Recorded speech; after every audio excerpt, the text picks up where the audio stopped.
as a first-time mom, what can I expect to have happen to my body after giving birth?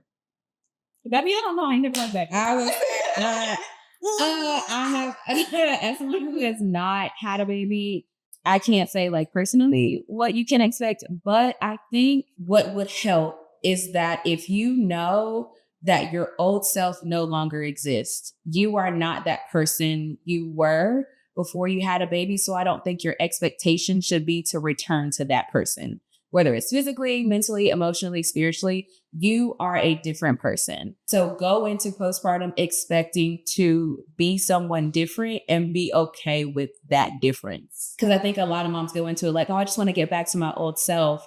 But you're not your old self. You know, in many ways, you are not your old self. And so I think it kind of disappoints them when they don't get back to that person, not realizing that they were not meant to be that old person again. The myth of bouncing back, I honestly, truly think it's a myth, because the expectation is that you bounce back 110%, if not better. Mm-hmm. The thing is, your body has gone through a significant change. No matter what you do, no matter how hard you try, you will never be the person that you were before. Mm-hmm. I think that is a myth.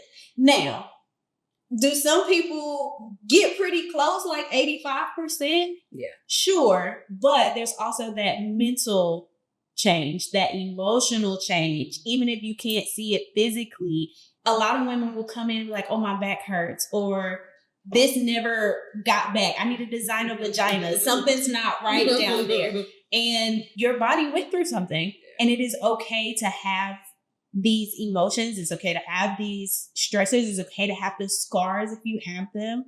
Like, they show that you're a warrior and you did something great. And some self-care things that a mom can do is pouring back into herself, whether that's just simply taking a bath, running out, let me just go get my feet done. Like, having that, if going to get a pedicure and grabbing lunch out by yourself for just a couple of hours can really like pour back into yourself, because you have given this baby everything, literally.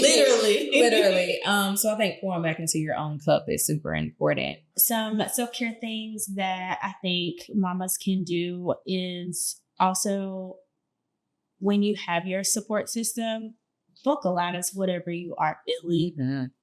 Even if it's just like, today's the day.